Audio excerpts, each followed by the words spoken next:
Pastry किचनमध्ये तुम्हा सर्वांचं खूप खूप मनापासून स्वागत आहे। तर आता लवकरच दिवाळी पण जवळ येत आहे।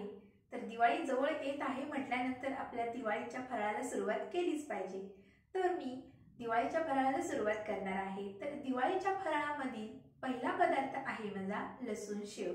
तर लसूण शेवची रेसिपी मी तुमच्यासोबत शेअर करते। अतिशय सोपी रेसिपी आहे आणि खूप छान आणि टेस्टी आणि कुरकुरीत आणि महिनाभर टिकणारी ही रेसिपी आहे लसूण शेवची। तर ही रेसिपी तुम्ही नक्की ट्राय करा आणि लसूण शेवची रेसिपी तुम्ही बनवल्यानंतर तुम्ही कमेंटमध्ये सांगा मला कशी झाली आहे ती। अगदी कुरकुरीत आहे ही रेसिपी। तर तुम्ही ही नक्की ट्राय करा। मग चला तर मग आता आपण लसूण शेव बनवायला सुरुवात करूया। तर इथे मी लसूण शेव बनवण्यासाठी बेसन घेतलेलं आहे आणि एका वाटीमध्ये लसूण घेतलेला आहे। तर लसूण मी सालीसकटच घेतलेला आहे। तर सालीसोबतच आपल्याला हा लसूण बारीक करायचा आहे। टेस्ट अतिशय सुंदर लागते। तर अशा प्रकारे आपण इथे बेसन चाळून घेतलेलं आहे। कोणताही पदार्थ बनवायचा असेल बेसनचा तर बेसन चाळूनच घ्यावे। तर आता आपण या वाटीने बेसन मोजून घेऊया। तर एकाच वाटीचं मी प्रमाण घेणार आहे। तर याच वाटीचं आपण प्रमाण घेऊन बेसन घेणार आहोत। तर आता एक वाटी इथे मी बेसन घेतलेलं आहे। तर एक वाटी आपण आता बेसन एका डिशमध्ये घालूया। तर आता एक वाटी घातलेलं आहे। आता दुसरी वाटीही बेसन घातलेलं आहे। तर शेव कुरकुरीत होण्यासाठी आणि खूप दिवस टिकण्यासाठी इथे मी तांदळाच्या पिठाचा वापर करणार आहे। तर तांदळाची पिठी इथे अर्धी वाटी घेतलेली आहे। तर सर्व मिळून पिठी इथे अर्धा किलो झालेला आहे। तर आता आपण लसूण बारीक करून घेऊया मिक्सरच्या भांड्यामध्ये। तर इथे मी लसूणच्या पाकळ्या घातलेल्या आहेत सालीसोबतच। तर साल काढायची नाही। तर इथे मी अर्धा चमचे जिरे घातलेले आहेत आणि 1 चमचा भरून ओवा घातलेला आहे। तर ओवाने अतिशय टेस्टी आणि खमंग अशी शेव लागते। पहिल्यांदा आपण पाणी न घालता हे बारीक करून घेऊया। तर आता हे बारीक झालेलं आहे। तर आता यामध्ये पाणी घालूया आपण आणि नंतर एकदा आपण पेस्ट बनवून घेऊया। तर अशा प्रकारे आपण इथे बारीक पेस्ट बनवलेली आहे। जिरा आणि ओवा आणि लसूण याचा फ्लेवर उतरलेला आहे पाण्यामध्ये। तर आता आपण एका गाळणीमध्ये हे सर्व मिश्रण घालूया आणि गाळून घेऊया। तर याचा रस आपल्याला घालायचा आहे। हे पूर्ण वरचा चोथा घालायचा नाही।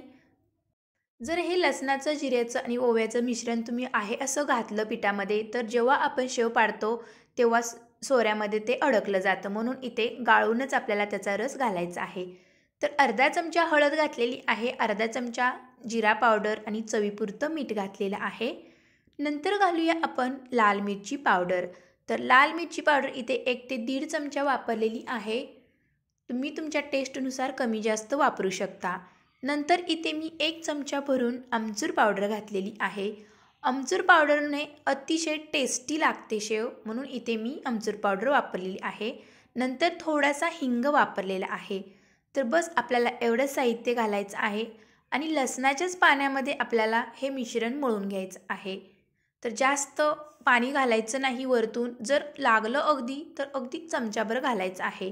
कारण की आपल्याला लसूणची शेव बनवायची आहे तर लसूणचाच फ्लेवर आला पाहिजे। म्हणून यासाठी मी लसूणच्याच पाण्यामध्ये हे पीठ मळलेलं आहे। तर अशा प्रकारे आपल्याला हे पीठ छान मळून घ्यायचं आहे लसूण जिऱ्याच्या आणि ओव्याच्या पाण्यामध्ये।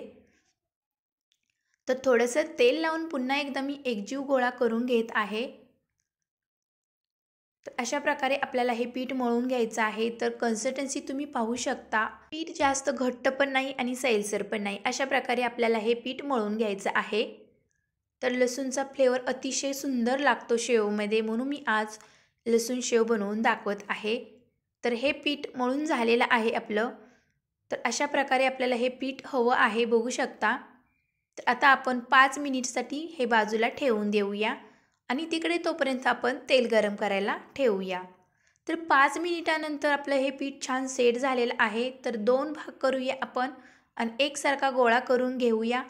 तर नंतर इथे मी सोऱ्या घेतलेला आहे आणि सोऱ्यामध्ये आता ही बारीक शेवेची चकती घालूया आणि सोऱ्यामध्ये लावूया आणि सोऱ्याला आतून तेल लावायचं आहे, जेणेकरून आपलं पीठ हे चिकटणार नाही। तर आता तेल लावून झालेलं आहे। तर आता रोल बनवून घेऊया पिठाचा। तर रोल बनवून झालेला आहे, आता सोऱ्यामध्ये घालूया। तर पीठ अगदी मस्त झालेलं आहे, खमंग आणि लुसलुशीत. तर अशा प्रकारे आपण आता सोऱ्या हा लावून घेतलेला आहे. तर तेलामध्ये आता आपण शेव सोडूया. तर तेल मस्त गरम झालेलं आहे. तर हे मी तेल पहिलंच वापरलेलं आहे. तर पहिल्यांदा मी आलू भुजियाची शेव बनवलेली होती, त्याच तेलामध्ये मी हे शेव तळणार आहे. तर अशा प्रकारे आपली इथे शेव पाडून तयार झालेली आहे.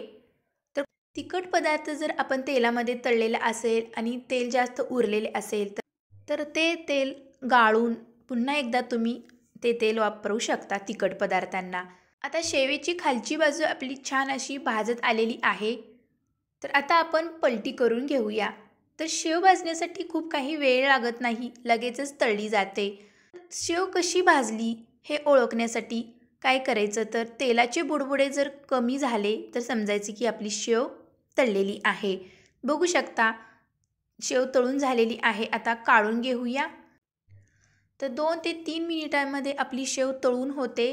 थोडासा हलकासा कलर चेंज झाला की शेव काढायची आहे. तर अगदी कुरकुरीत अशी शेव तळून झालेली आहे. आता आपण टिश्यू पेपरवरती सर्व काढून घेऊया. जे राहिलेलं पीठ होतं तेही आता आपण तेलामध्ये सोडून शेव तळून घेऊया. तर अगदी मस्त अशी शेव पडत आहे. तर खूप काही वेळ लागत नाही, अगदी 15 ते 20 मिनिटामध्ये लसूण शेवची रेसिपी तयार होते. आणि ही लसूण शेव भरपूर दिवस टिकते, महिना ते 1.5 महिनासुद्धा टिकू शकते. परफेक्ट प्रमाण जर तुम्ही वापरलं आणि ते व्यवस्थित जर बनवलं तर पदार्थ हा खूप दिवस टिकतो. तर अशा प्रकारे आपली इथे शेव तळून झालेली आहे आणि त्याच तेलामध्ये मी आता थोडंसं लसूण आणि कढीपत्ता घातलेला आहे. तर लसूण शेव आहे म्हटल्यानंतर थोडासा लसूणचा फ्लेवरही आलाच पाहिजे. तर शेव बरोबर आपण हा लसूण कढीपत्ता खायचा आहे, कारण की खूप छान टेस्ट लागते. तर अशा प्रकारे इथे मी खमंग आणि खरपूस असा कढीपत्ता आणि लसूण तळून घेतलेला आहे.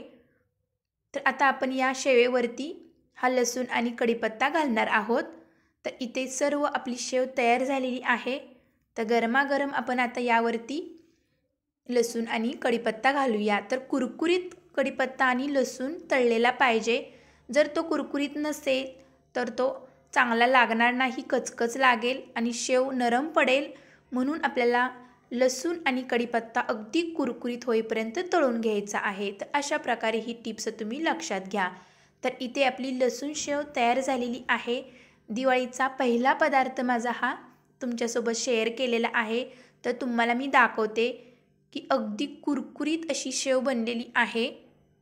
तर तांदळाचा पिठाचा वापर मी इथे केलेला आहे. तांदळाचे पीठ वापरल्यामुळे अगदी कुरकुरीत शेव बनते आणि त्यात फ्लेवरनुसार मी इथे लसूण, ओवा आणि जिरे वापरलेले आहेत आणि वरतून कढीपत्त्याची फोडणी दिलेली आहे. तर अशा प्रकारे आपली इथे लसूण शेव तयार झालेली आहे. तर इथे मी परफेक्ट प्रमाण घेऊन शेव बनवलेली आहे. तर अर्धा किलोमध्ये एवढी शेव झालेली आहे. तर 2 वाटी बेसन आणि अर्धी वाटी तांदळाचं पीठ, तर एवढं प्रमाण मी घेतलेलं आहे. तर या शेवेमध्ये लसूणचा वापर भरपूर करा, तेव्हाच आपल्या शेवेला लसूणची टेस्ट छान येईल. तर अशा प्रकारे तुम्हीही नक्की ट्राय करा. जर रेसिपी आवडली असेल तर माझ्या चॅनेलला लाईक, शेअर, सबस्क्राईब जरूर करा. तर भेटूया अशाच नवनवीन रेसिपीमध्ये. तोपर्यंत मस्त खा आणि स्वस्त राहा. Bye bye.